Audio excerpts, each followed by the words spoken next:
Now, for a lot of people, picking their fantasy football team is some serious business. They will take any insider help they can get on picking just the right players. Well, you are about to get that right now. To make sure our fantasy football team is ready to win before our favorite players even hit the gridiron, Yahoo fantasy football expert Liz Loza is joining us with advice for your draft. Now, Liz, everybody is all ears. They can't wait to see what you have to say because we're about to go into the draft time. But I have to ask, what do you think is the biggest mistake everyone's making? Well, I think the biggest mistake is deciding on a draft strategy and sticking to it at all costs. I mean, you can't be that dogmatic. You have to stay loose, find value in other places, see if there's a player falling to you, even if it's not at the position you think you should be selecting at or the time that you thought you'd be selecting at. So I like to say best player available, just like teams in the real NFL who draft in April. Sometimes it doesn't go according to plan, but that doesn't mean that it's a bad thing. For instance, hello in Tucson, David Johnson wasn't the guy that they were targeting a year ago, but aren't they happy they ended up with that stud running back? I know for my fantasy purposes, I'm glad they did. I think that's a great advice. Like you said, kind of take it on as a regular draft. Like you said, best player available. Is there maybe some other sleepers out there that we should be keeping our eye on?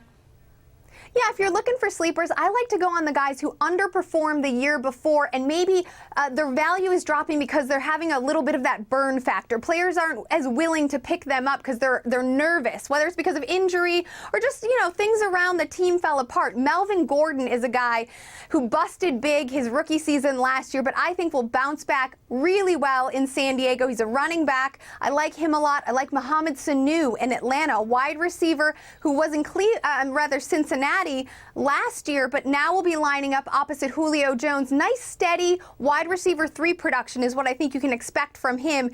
Virgil Green is a tight end in Denver. Now, everybody is looking at the quarterback competition and talking about that in Denver, but they're not looking at the guy who's seeing the targets, and that is Virgil Green. Tight end, basically free in fantasy drafts right now.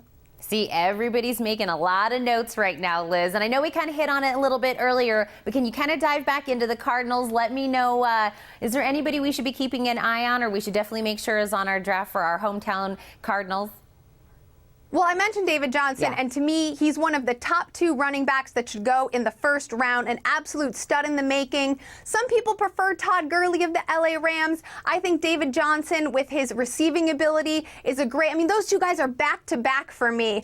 I think that Michael Floyd is a receiver that I like a lot in Arizona. John Brown has been, dealing with these concussion/headache issues. That has me a little bit concerned, so I've dropped him in my rankings slightly.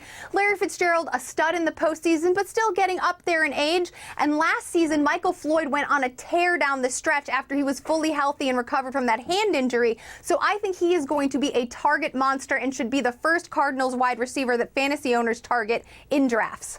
Well, now that we have the advice on who we should be picking, I know Yahoo actually has a great fantasy draft that we can be a part of.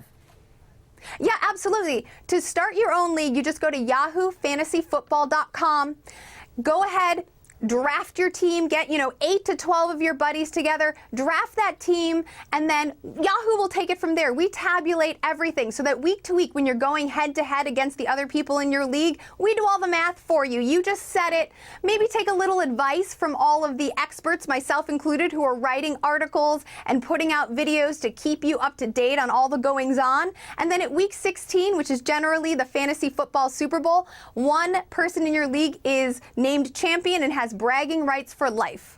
Bragging rights is really what everyone is going for. Well, Liz, it seems like we're ready to go. I can't wait for football season to start. Thank you so much for taking a moment to talk to us. Absolutely fun being there. And don't forget to go to yahoofantasyfootball.com and win at football and life, And in life, Don't go anywhere. The Morning Blend, we're going to be right back.